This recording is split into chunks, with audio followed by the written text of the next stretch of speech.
kasih karunia dan damai sejahtera Allah Bapa kita dan anaknya Tuhan Yesus Kristus menyertai saudara.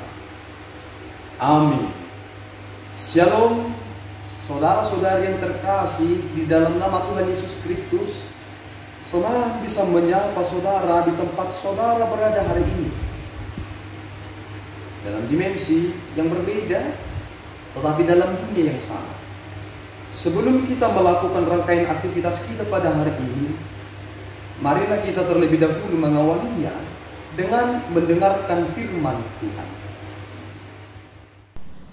Shalom, selamat pagi. Pembacaan firman Tuhan kita hari ini terdapat di dalam Amsal 4 ayatnya yang ke-10. Hai anakku, dengarkanlah dan terimalah perkataanku, supaya tahun hidupmu menjadi banyak. Demikian pembacaan firman Tuhan, terima kasih. Saudara-saudara yang terkasih di dalam nama Tuhan Yesus Kristus, mana yang terpenting yang harus kita genapi, amsal atau janji? Sering sekali saudara, kita terbuai dengan kata-kata atau hikmat, pengertian-pengertian yang bersifat filsafat, praktek hidup yang kita lihat lewat autobiografi seseorang, tetapi kita melupakan janji kita. Apakah saudara memiliki janji kepada orang tua saudara? Anda terbuai, dan bahkan saya juga pernah terbuai dengan kata-kata. Ketika banyak orang bernyanyi dalam lagu orang Batak tentang perihal seorang anak yang akan membalas budi orang tuanya, kalau orang Batak itu bernyanyi bisa dipadukan dengan 3 suara dan begitu indah didengar.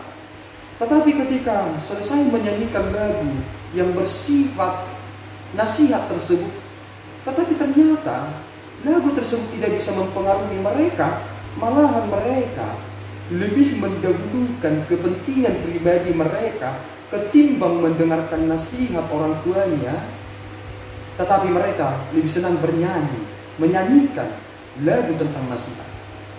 Saudaraku yang terkasih, apakah prinsip yang ingin dikatakan bahwa ketika mendengar dan menerima perkataan orang tua, maka tahun hidup akan menjadi lebih banyak? Ini sebenarnya adalah suatu pengertian yang sangat indah, karena nasihat itu ibarat seperti karangan bunga yang indah di kepala atau mahkota yang indah yang dikaruniakan kepada seseorang. Mengapa? Karena ternyata di balik nasihat itulah seseorang itu terbentuk menjadi seorang yang penuh dengan karakter. Jika saudara sekarang sudah menjadi orang yang memiliki jabatan yang tertinggi, coba ingat masa lalu saudara. Apa yang pernah disampaikan orang tua saudara kepada saudara?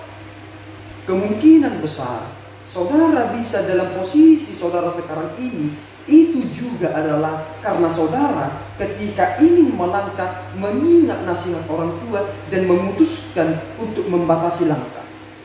Akibatnya, orang yang terlalu mendahulukan kepentingan pribadinya dan tidak mendengarkan nasihat orang tuanya hanya akan terjebak dengan masa lalu.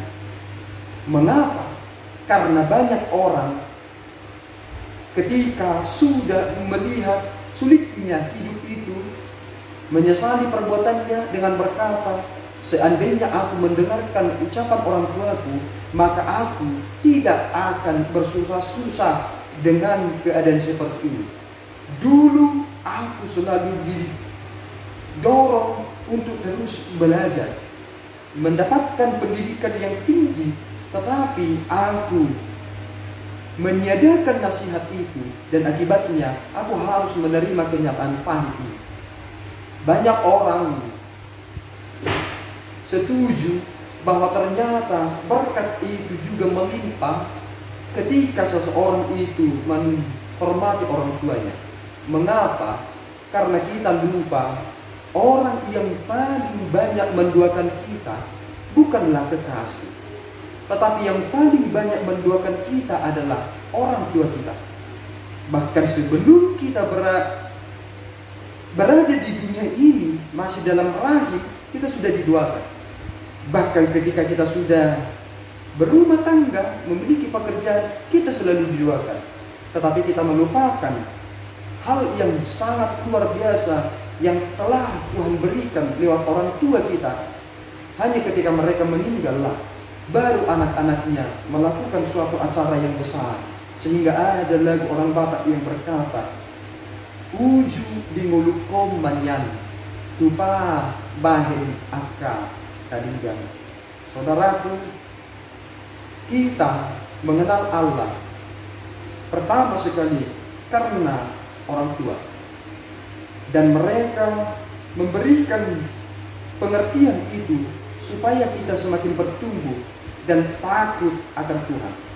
Dalam dua prinsip yang jelas, takut akan Tuhan, hormat kepada orang lain. Jika kita sudah dibalut dalam pengertian yang benar ini, maka tentu hari-hari kita akan lebih banyak. Karena orang tua mengajarkan kita bertutur kata sopan santun, sehingga ketika kita pergi ke tempat orang lain, kita akan menjaga ucapan kita. Tetapi jika kita tidak mengindahkan nasihat orang tua, kita akan berbicara serampangan. Dan banyak sekali peristiwa anaknya diberangkatkan merantau keluar kota, tetapi dalam hitungan bulan sudah kembali ke kampung halaman dibalut dengan pedih. Mengapa? Karena ketika dia berangkat dari kampung, dia merasa bahwa dirinya itu hebat. Dia tidak menjaga ucapannya, tidak menjaga hubungannya dengan orang lain. Akibatnya ketika ada orang yang membenci dia, ternyata naas menimpa dirinya, terjadi konflik dan dia harus mati kembali ke kampung halamannya. Ingat, hari-hari kita banyak sekali dipengaruhi oleh nasihat dari orang tua. Tuhan memberkati. Ya Allah Tuhan kami bersyukur atas anugerah-Mu yang telah memberikan kami Sang Pendidik yang menempa kami supaya kami semakin mengenal kasih setia Bapa. Pengertian yang Tuhan turunkan kepada mereka menjadikan kami menjadi seseorang yang penuh dengan hari-hari yang luar biasa. Jadikan kami Tuhan meneruskan itu, sehingga kami menjadi orang-orang yang hidup dalam janji kami, bukan hanya terbuai dengan banyak kata-kata. Ampunkan kami akan kekurangan kami Bapa. Dalam Yesus kami berdoa dan mengucap syukur. Anugerah Tuhan kita Yesus Kristus, kasih setia Allah Bapa, dan persekutuan Roh Kudus menyertai saudara. Amin. Tuhan Yesus memberkati.